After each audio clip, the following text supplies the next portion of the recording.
I'm not going to speak to you today. I'm going to talk with you about some things that I have been fortunate to be involved with over the last few years, thanks to my introduction to this field by Wendell Stevens and Jim Lorenzen back in the 70s.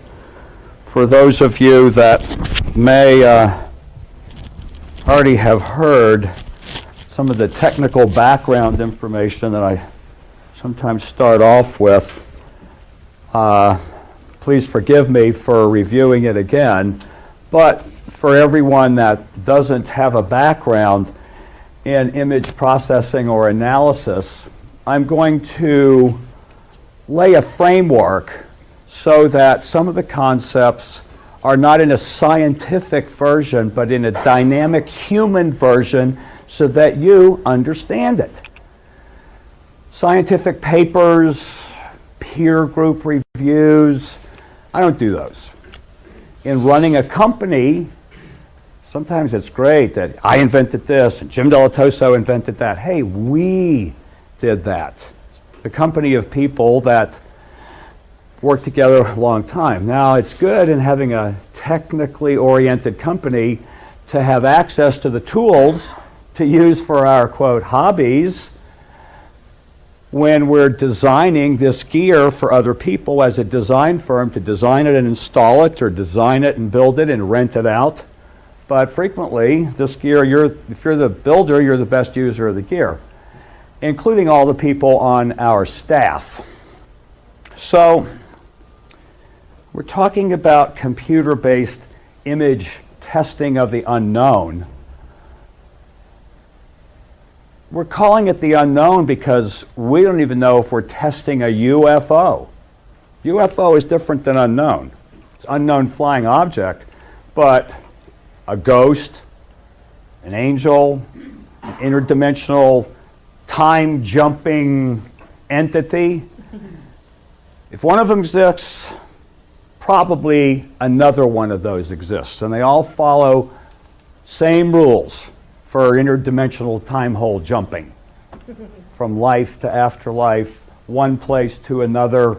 I laid this framework out for you as a place that I view as possibilities that exist and must be part of the explanation, part of the analysis, part of the open-mindedness to let's find the best people that we can to tell us how to use this gear. Let's find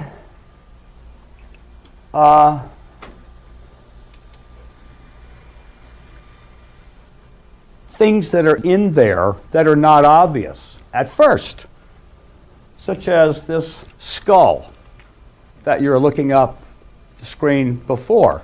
Now that we see it in a different perspective, does anyone see something different than the skull? Probably everyone sees something different than the skull. I find it a very interesting thing to experience artwork and imagery that have 2 and 3 and 4 and different aspects going on. Here the same. You know, we have a beautiful señorita and her Don Quixote. They're standing at the gates of forever. Or is it an old man? His head. Of course, that's obvious now. But when we're analyzing pictures of the unknown, what are we really trying to do? Are we trying to prove whether these pictures are real or not? Are we trying to find out more about it? Well, my perspective kind of changed from the very beginning in the 70s when I was asked by Jim Lorenzen if I could develop a method for analyzing a series of 40 pictures that APRO had as part of their official photo set. Wendell Stevens subsequently asked me to get involved in the Billy Meier case. Well, that isn't what we did. We, at that time, had measurement equipment that we rented out to rock and roll companies, broadcast video, laboratories, mining company, measurement equipment, oscilloscopes and beyond. We also had a production company that did sound and lasers, but we didn't do image processing. We did rock and roll tours we had rental gear. Did I mention you don't tour in the winter? Snow, trucks, bands breaking down. Don't tour in the winter or find something else to do. So we would rent our gear out frequently to related projects, generators and lights to movie companies, video projectors and field equipment to Jet Propulsion Laboratory when they were doing transmission broadcasts, because we had calibration equipment related to the vendors, to the brand names that had installed that gear there at their facility. We had nothing to do with NASA or working there yet. But we had access, got involved in a little project to provide the interface of a piece of measurement equipment, scientific equipment, measuring, extracting data on the Shroud of Turin for a documentary filmmaker, Socrates Ballas, who was making a documentary film. We figured out how to do that. We got involved at that, met some people from Tucson, where it all started for me, who wanted us to repeat that process and develop a way to get computer pictures of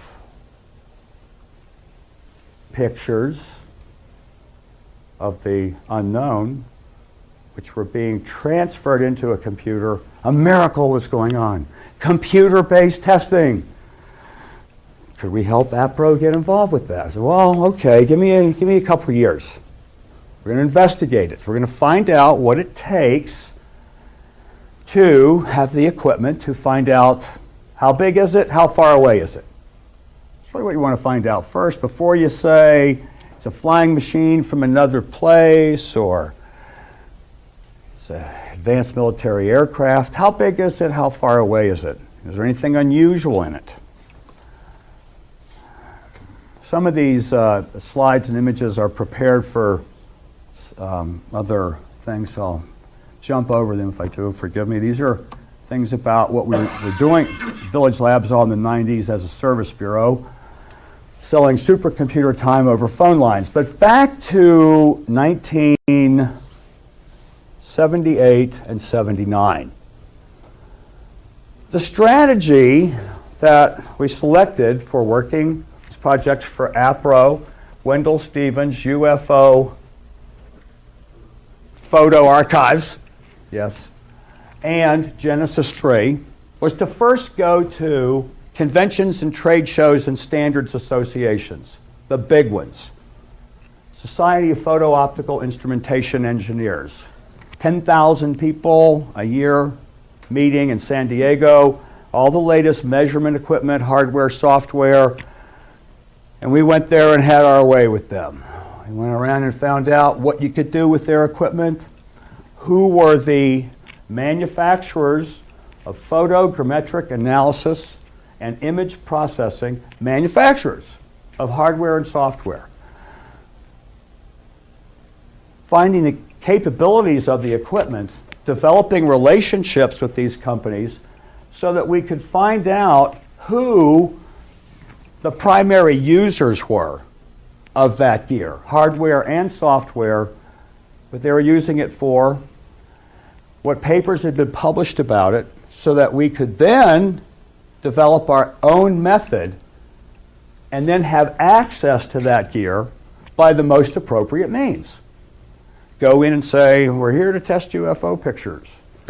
Or, we're here to repair a piece of your gear and we're in, and oh, by the way, are you interested in these? Or, they're a service bureau. USC, at that time, had developed a scanner, a film drum scanner. You could buy one for about $80,000. You know, they're $40 now. For, I think it was $475 an image. It took about 2 hours to scan one. We spent a couple of grand there. U of A at that time, the Optical Sciences Department, where Brad Smith was on the Voyager project, had a guy down in the basement who was developing precise optical scanning heads for film We went there to experiment with his gear, ended up meeting Michael Malin, who was moving to JPL, where we then went to JPL, talked to numbers there. Malin eventually moved back to, I use initials, Michael Malin. Malin eventually moved to Arizona State University, eventually got a MacArthur grant for $300,000, eventually ran the Mars Observer Project as Richard Hoagland's enemy. He was the same guy 25 years ago testing UFO pictures in depth, saying, no evidence of a hoax that I can find. We went to Bob Nathan at Jet Propulsion Laboratory. We went to Lawrence Lepley at U.S. Geological Survey. We went to a number of experts in their field to have them demonstrate how they do what they do, what is their opinion, what software should we go get if we want to do it. And the strategy that we had developed was to inevitably have a group of experts that had signed non-disclosure agreements, confidentiality agreements. You don't talk about us, we won't talk about you. Hey, we're the people sneaking into their labs. It's to their benefit, of course. They agreed. They're looking over their shoulders, hoping that somebody upstairs is interested enough to let it continue. Well, unfortunately, when non-disclosures are signed and people are of a habit of living up to them, if somebody calls to inquire whether or not someone was there to test pictures, let alone pictures of the paranormal, what's their answer supposed to be, and usually is, no. Never heard of them. They were never here. And that happened a lot for a long time. But nonetheless, we continued, and generally speaking, the processes at the time was to use a microscope, look at the film grain, a microdensitometer to measure the density of the film, the thickness of the exposure, so to say, a video camera, because that's what was going on then.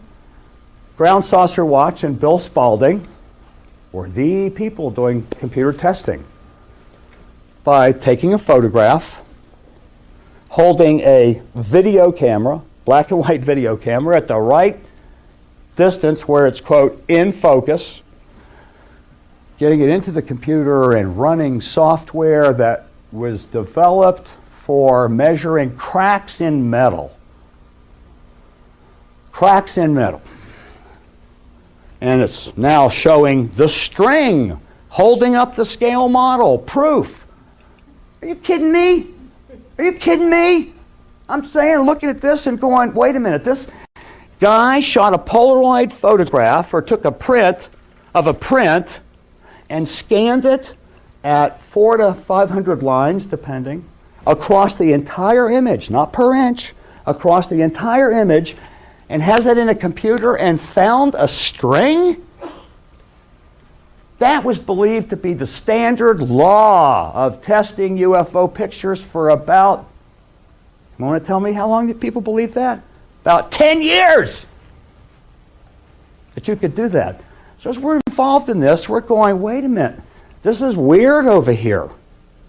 These people believe things about testing and have authorities that is dangerous to believe that.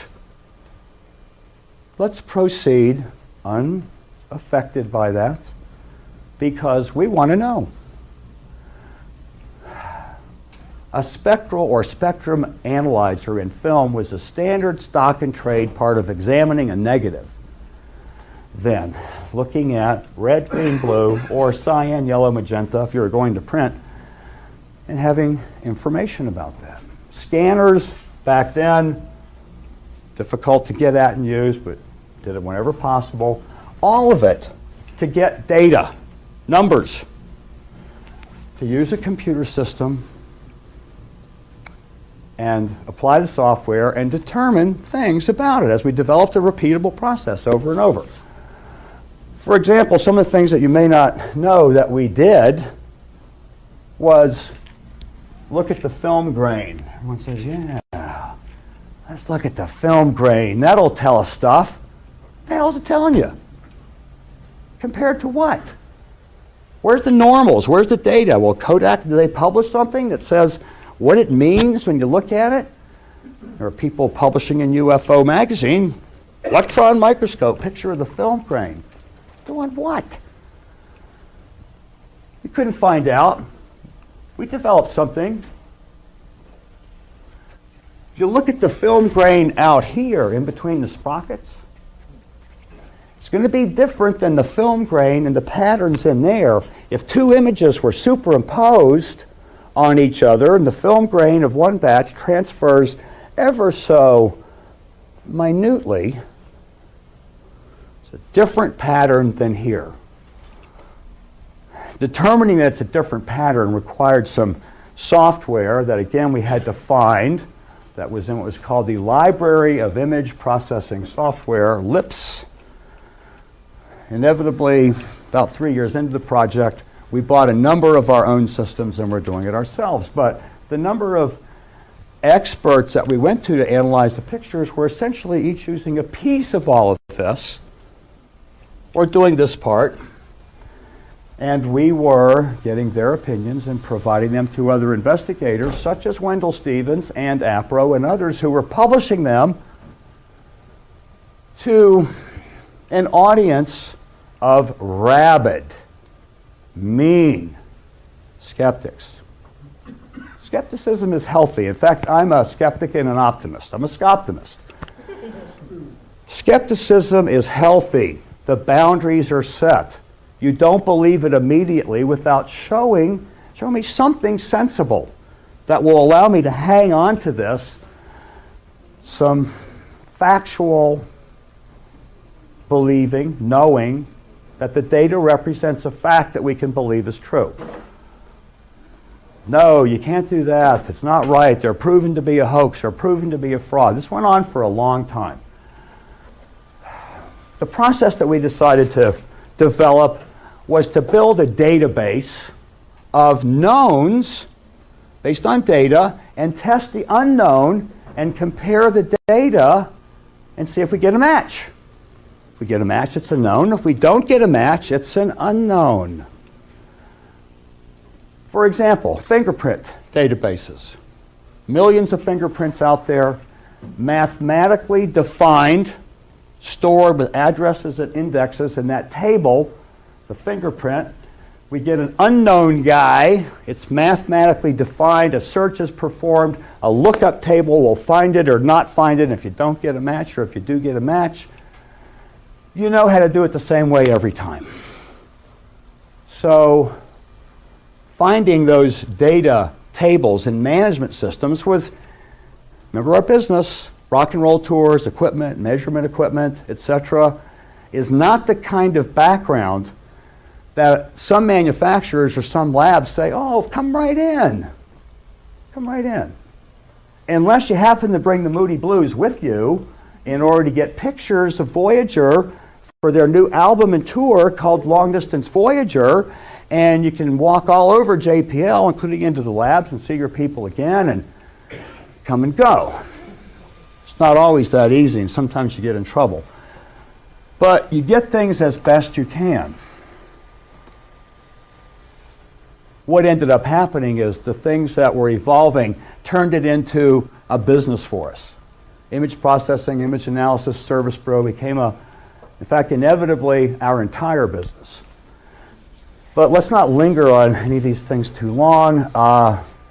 Making the database of knowns, there's a lot of things that you have to start with. You don't have to do all of them, but you do as many as you can. Or you know people who can tell you camera, lens, optic standards, film, tape standards, standards in lights, light temperature, light brightness, because imagery is all about light bouncing off of an image and creating an image that either by film or by CCD gets into a computer system where you can analyze it, extract data out of it, look at it, do things. What are the standards for that? Who are the standard bearers for those? We have the camera and its media and the light. We defined it as internal. In database of knowns, we define natural phenomena, aircraft models, special effects, and hoaxes as external to the system. Lens, f-stop, depth of field, lens flare, density, etc., etc., etc. That's the box, the light, the image. Natural phenomena from atmospheric mist to stars. Defining a database criteria by looking at, in the imaging databases that were of interest to us, what were the things that really made a difference? How many objects are there? Be divided into regions, but turning a picture into a stained glass window or a paint by number kit. Edges and areas inside of it. Curvature to objects. How bright is it? What about the color? There are specific software programs and definitions to be able to get that information extracted, defined. And sometimes it's very elusive. As we discovered once we were in a service bureau in the 90s, things like shinier, brighter, more colorful. Descriptions that the art director gives to the director, that gives to the engineer, that gives to us concerning rendering. We want it brighter. Well, what's brighter? What do they really mean? Do an exercise for a moment. Over here, film. 16 millimeter movie film, shot on film, in a film projector, projected on that wall. Over here, film, it's been transferred to videotape, so this, with a video projector on that wall. Let's define some differences between it. Anyone have any differences that might come to mind? Film in film, what's it look like there? Video, video projector there. Words, adjectives. Okay, on which one? Oh, between the two of them, okay. Anything else? Brighter. Contrast. Brighter? Contrast. Contrast? What's contrast? A ratio between the brightest bright to the darkest dark. Well, whose dark is darker? Whose bright is brighter? Whose lines, whose resolution is finer? Who has more colors? Someone can look at it, and after a while, learn to be able to look and know, and be able to say. But trying to define that verbally, let alone mathematically, is elusive. And being immersed in the field is one thing. Being an interested party and a dilettante in the 80s was more difficult, but we had our ways. We had Alice Cooper in the bus. Database standards. Individual components. There are standards that are recognized as my black, as your black, white, red, grain, media, processes, and there's various organizations that you go to. The database models that we liked back then, and has continued to evolve, fingerprints and blood. Pathology, fingerprints. Databases of knowns versus unknowns. Now, pathologists used to have a real hard job. You look at it under a microscope, trying to memorize about 30,000 things it could be and look it up in a little picture book. That was a long time ago. It's gotten better. Defining it mathematically became part of the way that it was stored, as has the Genome Project, biometrics, facial recognition. Is this a terrorist or a cook? We like that database system. And it was available as part of, quote, public domain through NASA's Cosmic Software Center in Georgia under a project developed at Cornell University, which was used successfully. We started to hang our hat on that software as we got involved in finding out what the standards were. Standards. For us, it was the Audio Engineering Society, the Society of Motion Picture and Television Engineers, IEEE, and SIGGRAPH. Hey, that's a real good start. It's like some of the big ones. As time went on, we're testing pictures. It's become part of our business. We're even testifying in court as expert witnesses, as I have done personally a number of occasions over the years in murder cases, two in particular involving videotape shot at night of a group of people, all of darker color, who jumped on a guy and killed him. Which guy killed him? Prison surveillance video. So we have days before and days after to look, but there is a lot involved in that. So the processes for handling evidence and testifying in court, I made some errors the first time or two doing it because I just didn't know. Then we got involved in joining some standards associations, in particular an association of forensic examiners and video forensic examiners. Follow those procedures and agree to go by the principles of ethics. What you talk about, what you don't talk about, and that it involves a lot of people. And other people have to be able to do what you did, repeated, if it's going to be evidence. So it has to be significantly documented and repeatable. Can't be a blood test that you hold on, go, I've done this a lot. You know, I know what I'm doing. Look, hold it up to the window. Well, it looks pretty good to me. That happens all the time, even to this day, in, quote, UFO photo analysis. I can't believe how many photographs are run through the emboss filter in Photoshop and pasted as an exhibit in a magazine story as it means something. What does it mean? And it's because it looks like pictures from gradient and Laplacian and high pass and low pass and Sobel, et cetera, filters of articles from 20, 30 years ago. Well, what did that mean? Where were the papers that I could read that someone has some normals to compare it to where they run that software and knows what it means? The measurement equipment early on was a spectrum analyzer, a waveform monitor, and a vector scope for film and video. We serviced all of that gear at that time as Mountain States Labs. Not only did we service it, we knew how to use it. So we could use it and use it in very particular ways, particularly with video. Computers, image processing, was learning an entirely new area and bringing in expert people, which we did.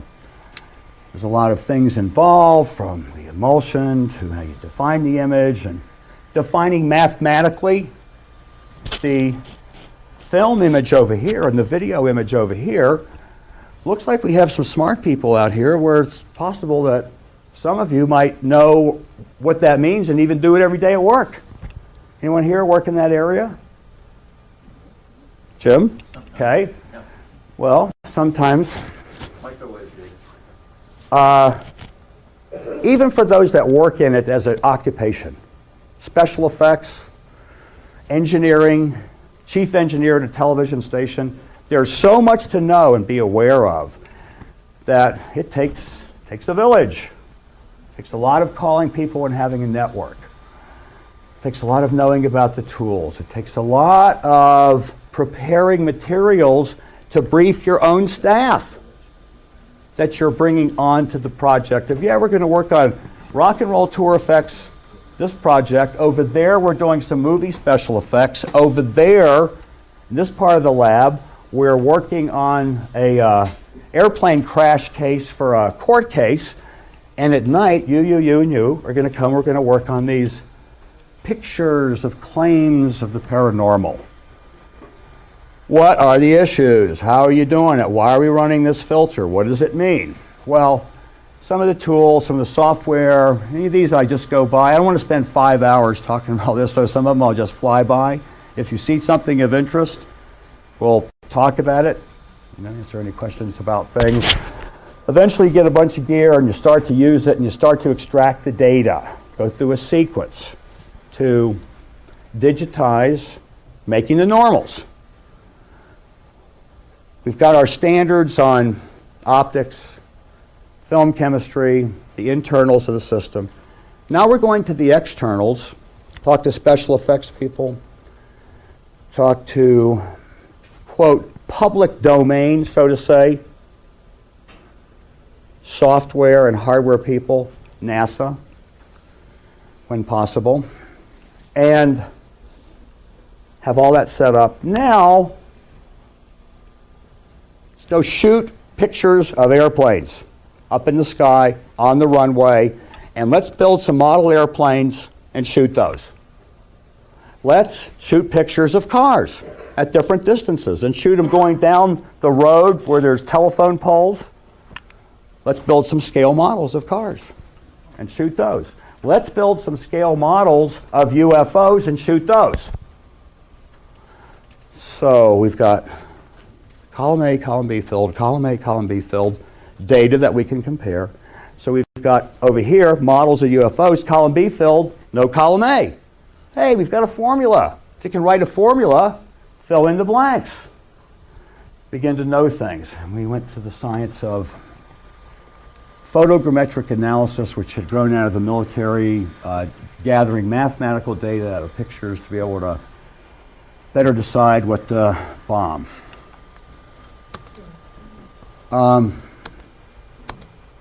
This is some of the real important things. Of course, an understanding of special effects and computer-generated imagery was real important because things were either a mistake, a hoax done by using special effects techniques, or was an unknown. Just because it's an unknown doesn't mean it's a flying saucer. It means it's not in the database yet. Just because you're paranoid doesn't mean they're not trying to get you. An understanding of that meant talking to key special effects people, including two of the pioneers, Linwood Dunn and Wally Gentleman, Film Effects, a Hollywood company. Linwood had worked on the original King Kong. Wally Gentleman was the Doug Trumbull's teacher, mentor, John Dykstra's teacher, mentor, supervised 2001, for example, and inevitably became the chief optics engineer at IMAX. We discovered what it took to make a scale model, shoot it, and get away with it. And that's going to become important because it's going to be done later in one of the cases. At this point, we had built kind of a network. We had built the ability to communicate data over SneakerNet back in the 80s. It's really important to be able to get images from one computer to another. When we had our mini VAXs, PDP-11 minis that could do real motion video, we thought it was really amazing that we had 5 megabyte drives, 5 megabyte hard drives in the mid-80s. And to be able to route things and have a database where you knew that it had gone here, but that this version that he had worked on was different than one of the same name over here with the same name on a different computer and had been updated, etc., keeping track of all that. That's even hard now. You know, external drives, B, C, D, E, F, G, H, I, J, K drives, where you've got files named the same thing that are over on this one and that one and what project and which one replaces it. It's a very difficult thing to do and keep track of them. But fortunately, we were able to have databases going for our work to be able to keep track of all of the images that we were doing that were now starting to flood in. And we get pictures of all kinds. Oh, by the way, we built that database. pictures of all kinds, from suspicious looking ones to military ones to lights to hoaxes created on purpose by UFO investigators to see if we knew what we were doing. We never charged, by the way, not one time ever, even for gas. Bad, wrong, bad form, bad ethics. You do not take money for testing these pictures. You know why? It took money. He was paid to do this. Even if you're interviewed on television, no money. And there's a lot involved sometimes. Lot of time. Sometimes you can do a picture in a mere 50 hours. Filters, good filters that are extracting out information, analyzing, can take a minute, 2, 3, 5, 10 minutes, an hour per filter. Video, 30 frames a second. Got 2 minutes of this. How much of it do you have to test to compare one frame to the next to be able to make a statement, to make a determination? Before someone says, you didn't do that, correct, you should have done that, that's wrong.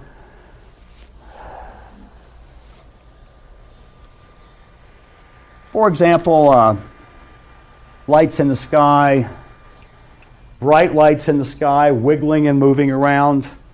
You've got to go out there with a flashlight in the dark and move it with the shutter open and wave a cigarette around like that, have a camera open, moving it around, and do a lot of those to be able to say, this is what happens when it's a long exposure with a light. And is the camera moving or is the object moving? And what does that look like? And the leading edge and the trailing edge and a bright light of an object behind the trees. Optically, what happens when a bright light is behind a tree to the edges of the image of the tree in real time and space versus a digital overlay versus an optical overlay, making maps. And there's a lot of issues. Sometimes they're just flat out obvious. But because it's obvious that there's something wrong with that, different than, it's not the typical kind of thing that we have in the database. It's not the typical kind of thing we've seen before. We have to define what it is, what it isn't, how the object is illuminated and positioned, and the relationship of the edges to each other and the rest of the field. This is a glass lamp top, merely internally illuminated by Bill Hamilton and others at MUFON in Orange County to just see how long it would take. From the time that I first looked at the image, which Bill said, as soon as you get the image, call me. So they could start their watches running. It would take me a while. Did I say something right away subjective or something right away objective? It took about 10 minutes to define mathematically why we believed it was a 18 to 20 inch object, internally illuminated, and to get a concept for them of what we thought it was, of what illuminated here, this side is lit up, the rest isn't. Would any of you looked at that and thought that was a real flying machine? Everybody kind of could tell, right? Okay, but why? What would you say? How would you know? You got to say something. What is it? Ah, this machine. Saw a lot of these. How many people know what that is? Everyone? Just a few? Not everybody? Because you don't know what's been missing. This is a classic of a hoax done by a one-armed farmer in Switzerland that rides his bicycle out with a camera stuck on infinity that he can't adjust and goes out by himself as people up on the hill watch him, and he trots out, goes and meets them and takes the pictures and comes back, and they go with him and turn in the film and process it, and it's been proven to be a hoax. You all knew that, right? Yes, it's been proven to be a hoax by Cal Korff. Proved it to be a hoax. Not one scientific paper was ever published on the methods used to prove that the Meier case is a hoax. Michael Malin, JPL, this guy, that guy, Lawrence Lepley, tests, quotes, reports, demonstrations of what they did was not enough. They missed it. This guy with an Amiga. And mystery group, Bill Moore, some others working together, prove it the Meier case was a hoax, and it became truth. And it was republished, and then it was republished and republished. It's now in the world's greatest UFO hoaxes as the king of the mountain. Based on what? Rumors, lying. It makes me like not want to know you people. Not you people, I'm saying, sorry, the UFO community. The Spanish Inquisition, you can just see some of these people with those, remember those black hats on that opened up at the top, and they were up there saying, she burned her at the stake because she made mulligan stew too quickly. The Meier case was really interesting because a one-armed farmer had hundreds of pictures that he willingly provided the negatives of in his film and his metal samples, which, like we had done before, we went to the top people we could find. That's important, the top people we could find. Because as if claimed later, Wendell Stevens, Lee Elders, Billy Meier, and Jim Dilettoso were part of a major hoax to create this lie and turn it into a media project. God, we must be really good.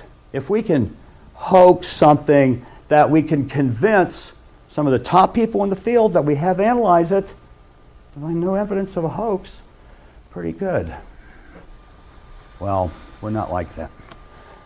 But we'll get back to that case in a minute. Many other cases, similarities we would find, separated by years and years, and we begin to find interesting relationships in ratios. Nothing else. Guys made a mistake over here in Australia. Guys made a mistake in Borneo, separated by 25 years of taking pictures of things that are all but identical aspect ratio. The ratio of the height to the length. To the ratio of when does it kind of peel off and start to look like a cigar? When the picture's moving and we have kind of a fuzzy edge out to there and kind of a fuzzy edge out to there and kind of fuzzy down to there. Okay, let's measure fuzzy to fuzzy. Fuzzy logic. Let's measure sharp to sharp to sharp. There's a lot of information in out of focus pictures. Take a picture of a bright light. When it goes out of focus, it looks like Batman wings frequently. And there's all kinds of little information inside of that. So we look at that too. The aspect ratio became an important thing in the data. Just the coincidences of a way of categorizing. We get fireballs. We get weird daylight still things. We get orbs. You think you got orbs? We get orbs. First and foremost, the principles of photogrammetric analysis and how do you use the most fundamental equipment to get numbers out of a picture to say it's this big and this far away. Study that first. As photogrammetric analysis developed, an understanding of the edges became a real key thing. We started chasing edges and light properties. Now let's hang on the light properties for a second. Light. Can you make it brighter in here, please? Can you make it... I'd like to have a little amber light over there, and I'd like to have a little green light over there. Green light. Oh, but wait a minute. Isn't that fluorescent light a little green? Isn't that light a little amber? What does it take to know how much green and how much amber? The color composition of light. Counting pixels became important. Contour of things, duration of how long an event happened, and the relationship known as sigma delta modulation. Sigma is a single number that is the mean, like the population center of the United States is in, East Osborne, Kansas, where nobody lives. The average mean generally is a spot where there isn't really anything, but it's the average mean of the amount of brightness, the amount of a certain color, the amount of deviation, all as a ratio becomes a single number known as the sigma. The delta is a change. We've got one picture, we've got a sigma. We've got a bunch of data, brightness, color, edge properties, all kinds of things. In moving video, if we have one frame, that's a sigma. But what you really want is a sigma delta. The change from one to another, because it can tell you all kinds of things. Like 3D stereo information. Like, is it flickering or not? Light, is it moving or not? Or is the camera moving? Bright lights. Start with some bright lights, and we're going to do some things to it. We're going to start with the light, and after we use telepathic powers to get it into the computer. Oh no, scanner. Digital camera, analog camera, frame grabber, scanners, a number of different ways. You all do it now. This is an example of across one line the amount of red, green, and blue information in every pixel along. This is there, 0.0. This is there. So we could break it up into 1,000 units, 10,000 units. This isn't in pixels yet. It's just an arbitrary scale. Now, travel across it to find the amount of red, green, and blue at every pixel along the way. And go through the entire picture and do that. Get a huge table of just the brightness, the histogram. First pass. Well, then say, okay, we got all the red, green, and blue there. Let's take the blue, and we want to see the mean. The average of the blue, if it was a straight line. The deviation, the average deviation from the mean. The x and y axis. Various data. Because we're going to store it all. Not only use it for doing image processing and subtraction and analysis and filters later, but we're going to use it to see if it's moving or changing. So, the beginning point, that's what it's essentially about. Everyone understand that? Because it's kind of an important thing. If you could draw a graph, have a dial over there to turn on the dining room chandelier, and we give you a piece of chalk and say it's dark. And as the light comes up, we want you to draw a graph.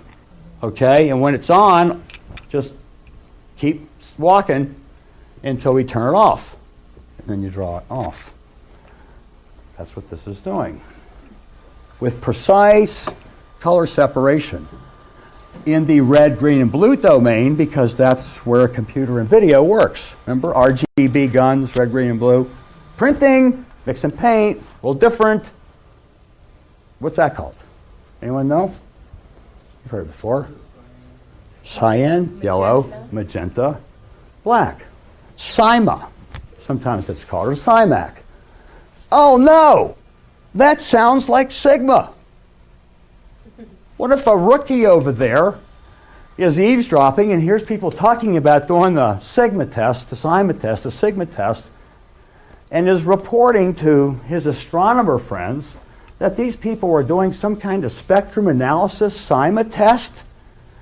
First of all, an astronomer is doing a different kind of spectrum analysis. These kind of communication problems not only exist, but many of them are still unresolved. And what do the words mean? What does it mean when you're doing a histogram analysis of unknowns? Forget about these numbers for a minute. Just look at that, and then look at that. Do you think that this and that are out of the same piece of video, separated by a little period of time? No. Could be, but no, probably not, because there's a couple points where they're different enough. Yeah, you're right. No, they're not. I skipped one. Lots of airplanes. Airplane lights, afterburner, helicopter lights, all kinds of lights. We got lights. Here's their histogram. Flares.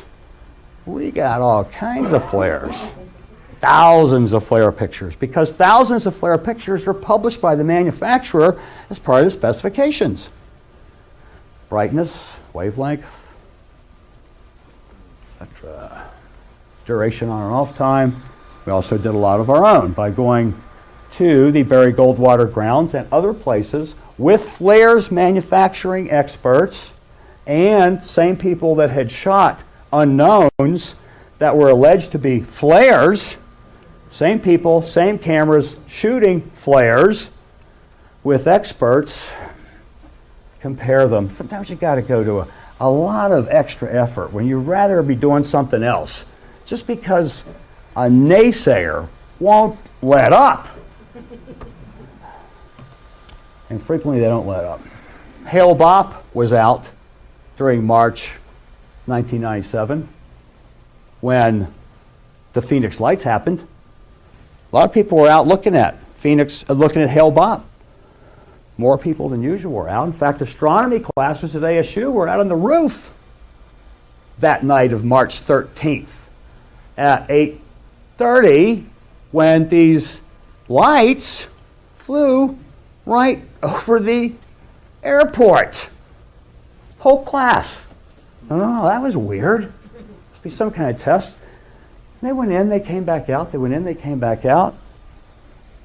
Little did they know that the reason that they were seeing them again at about 9:45 was because they had come down to Tucson for a little visit, reported by witnesses, turned around and gone back.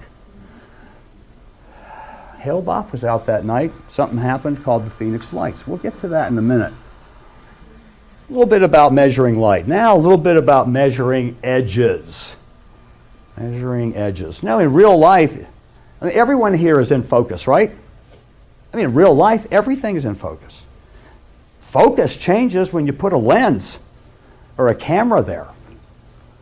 And the lens and the f-stop, like a little pinhole, you know, the f-stop looks like an iris. You open and close it. The smaller it gets, the more bonus focus you get. Real tiny f-stop. In fact, for those of you that can't see very well, you know this, right? You wet your fingers, you push them together and make a little hole. Just like that. Look through that hole. It's a miracle. I can see the clock. I can tell what time it is from here. Well, that's the f-stop. There's the lens. There's the depth of field of how much is in focus. How much is in focus? So things that are in front of and things that are beyond the depth of field are not in focus. But they're in focus differently. Things that are in front of the depth of field are out of focus differently than things that are beyond the depth of field are out of focus. Walt Disney's team knows that. Doing animation, layers of glass. We're going to paint the close-up trees on a certain piece of glass a certain way, and then we're going to paint the mountains and the hills different ways on different pieces of glass in order to make it look like Bambi is really jumping through all that. Now, for those of you who paint, he doesn't use a paint by number kit. Okay? Come on, you can admit it. Anyone ever done it? Mm-hmm. Yeah, I love it. You're the only people I've ever told that, okay? So no talking about that. Paint by number kit. Fill in the blanks. How about a real painter? A couple real painters in here, yes. Could you help us all, please? We'd like to know what you would do if we gave you a canvas about this big and we said, we want you to trace that clock, make 2 circles here, and we want you to paint this circle so that it looks like a basketball at about right that distance, and we want you to paint this one so that it looks like the moon, real far away. What might you advise us to do? Put a shadow underneath the one that... Shadows are real good, right? That always works. You know, you're right about that, but it's not allowed, okay, in this situation. In this situation, first thing that you do, change the properties of the edges. As the Renaissance School of Painting and the guilds had some of their secrets about once you do that, little dips over here with one hair. You're going to dip in it and you're just going to barely touch it. And you're going to make that one able to look like a Renaissance stone ball, okay? That big, that far away. And this is the moon. We're going to do some things to the edges. Well, what if the guy doesn't have any glasses on? Okay, and he can't really tell the difference. What else are you going to do to it? We'll get to that in a minute. Picture can have the edges extracted out, and there's a lot of filters of ways to do that. Even Photoshop has a whole slew of really good ones that a long time ago cost a lot of money. Now they're right in there. But being able to convert a picture to a line drawing is one thing. All the data that's in there is another thing. And computers are very useful for that, for being able to really look at every little edge and say, hey, wait a minute. That edge looks like it's got a little purple in it. That edge doesn't look like it has any purple in it, but that one does. What does that mean? Does it mean anything? Maybe. Maybe it helps us know the direction that the light is coming from on the subject, maybe. Maybe it tells us something about its skin tone, the light on that. Maybe this, maybe this, maybe this. Propose a hypothesis. Propose tests that you can do to seek what it means. Gather that data, put it all in place, and use it as a business. We turned it into a business. Movie colorizing. American Film Company won the contract in the 80s to convert black and white movies into color as a combination of edge detection and a paint by number kit. Of course, sometimes all the edges weren't filled in all the way. So you had to have other layers of ways of filling it in. Sometimes it looked like a cartoon because it made it all one color. And it's not really all one color. In real life, it's all one color, but because of the lighting, it's divided into segments along edges, like longitude and latitude, that help us predict information about an object based on its edges and its grayscale. So if we're going to make an object look like a basketball and one look like the moon, we might change the number of segments that are in our paint by number kit. That the smaller you want an object to be, the fewer the number of segments you have. The larger you want the object to look like it is, the larger the number of segments. Therefore, the larger the number of shades of a certain color, combined with the properties of the edges, define first general rules that the cruise missile uses when it's going along to see if that's a tennis ball coming at it or the thing it's supposed to blow up. CAD. We're going to make an airplane. We want it to look like it's 22 feet or 48 feet. You don't just scale it up. You've got to add more segments. That's what's happening when you're changing the diameter. You're not just blowing it up like blowing up a picture. Changing more than one thing. In the vector domain.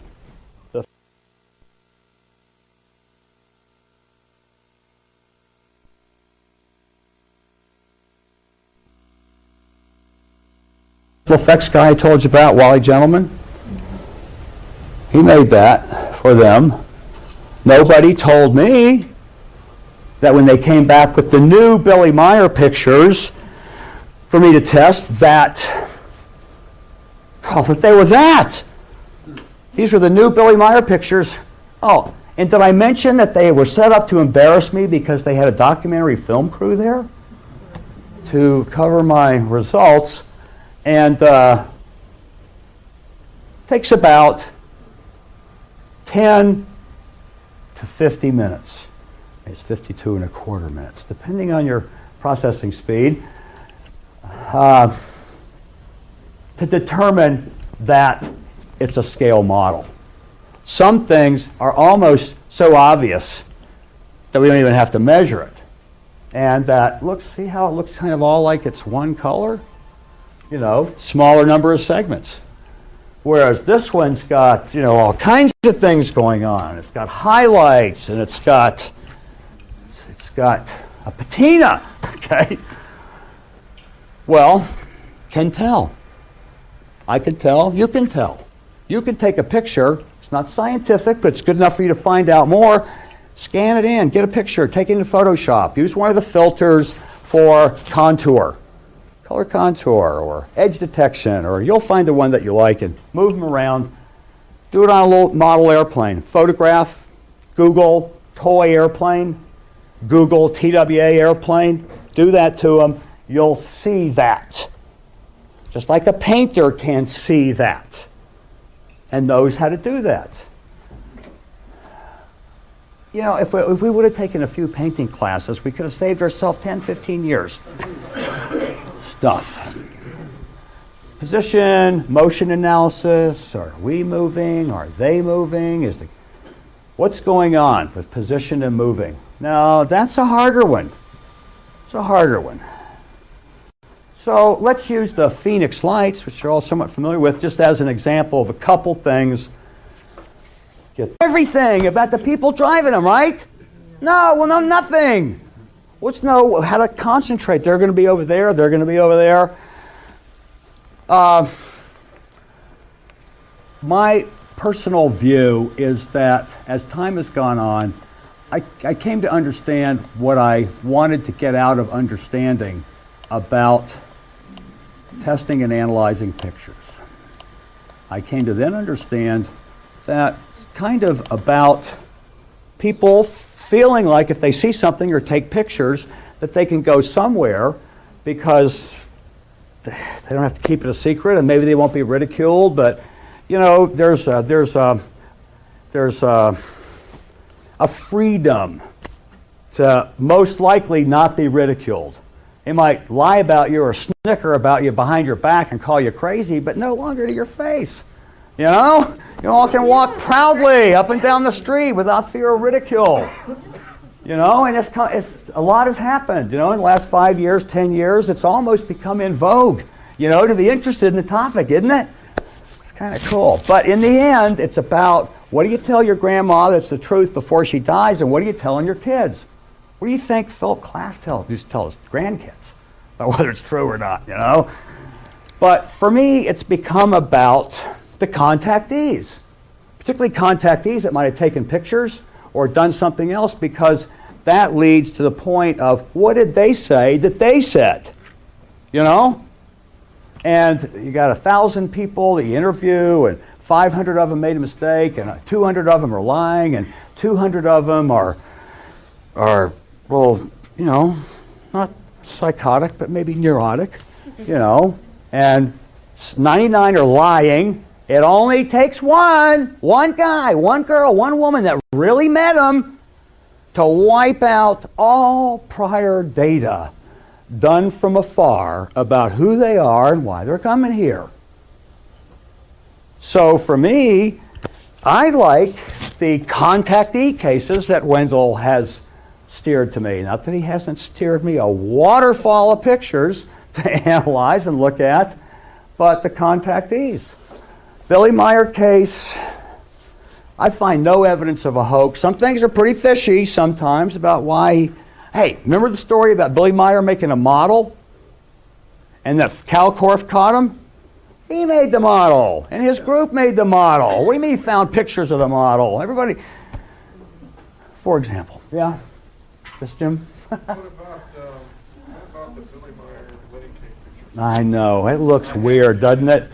All right, now, I always have considered that what I heard in one little thing a long time ago about the beam ship was true. And that's at the top, telescopes up and down, that thing moves, it comes up and turns, and we did little animations of that. I was told that that is the top off of the ship, and that it can get down to little if it needs to be, and that it can go bigger if it needs to be. Scientifically, Wendell tracked down Navy acoustics guy Robin Shellman, who ran the acoustics lab at Anti-Submarine Warfare Center, who had analyzed sounds for what they were compared to a database, didn't know what these sounds were supposed to be of the Meier case, and illustrated little balls orbiting and say that this one would be resonating and they would be orbiting because of the phase modulation and the change. So hey, it looks weird to me if it's supposed to be, you know, a big object. I mean, it looks like small up close, but then some of the other ones look larger. Maybe it changes. Maybe it's like Billy Meier said. Maybe I misinterpreted what he said because I like some things that are said out of it, so I overlook other things. But What I'm asking is, did you do the same photo analysis with the wedding cake pictures as you did with, like, the variation of the first round, the first 5-6 years, we had 4 pictures. 4 pictures we took around to everybody. Wendell had gotten the negatives that were in Billy's camera, took them and had laser copy negatives made. Scanned, not flash copied.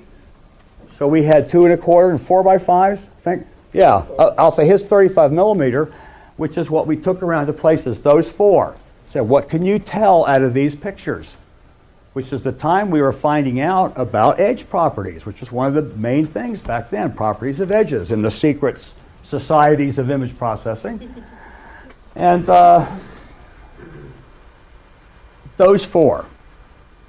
Dozens and dozens of other labs analyzed the pictures before I owned my own $80,000 computer and could analyze myself. It wasn't until the early 80s that I bought a Gould 9000.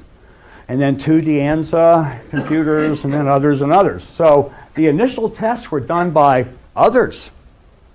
And those photographs were not part of it.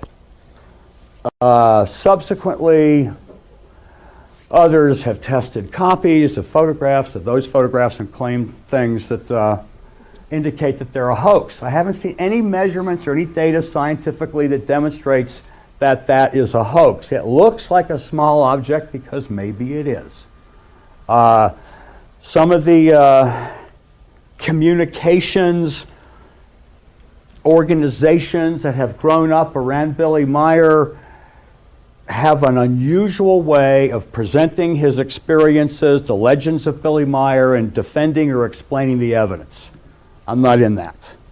You know, I don't participate, I'm not for it, or I'm not against it, I just state what I did. Haven't tested the wedding cake pictures, except to look at the fact that the digital pictures that I've looked at show that it's a single light source illuminating it. So it's either the sun, it's outside, or it's light, it's not lit from inside. And it shows to be an object about 4.5 to 5 feet of the one that's tipped up at an angle. And not the same edge properties as the one that's way off by the tree, the Christmas tree. The one by the trees, is that figured to be 4 feet diameter also? Or did it No, have a larger dimension? no. The one off in the distance is different, and the one where it's almost coming overhead with the tractor in front is different. Different to the degree that he's made 3 different models. If he's making models. If the little one is a model, he made other models too. I can't speak for what he might have done. I can speak to, if he's doing hoaxes and special effects, what it might cost to do that. How would you do it? Beams, beam splitter, overlay, this way, that way, make the model. How many people you have to have helping you? What supplies do you need? And that's an interesting exercise that people that claim it's a hoax, I have yet to see one budget for it, or a bid. A lot of opinions, I might have about certain things, but I really have tended to try to stay nested in the data, the testing, what we did there, how others can do it, and then what I'm interested in and may believe is another thing, On a different case, on the Pompeii case. Time. We're going to run out of time. Oh, we are? I thought it was 5, he said. That I was going to go, okay, I can wrap. I've finished going through these. Yes, the plan is to take a break for just a couple minutes, stretch. We're going to set up an audio, and Wendell is going to talk to you about a case that is particularly interesting and fascinating to me because I met the guy. Richard Miller, who I met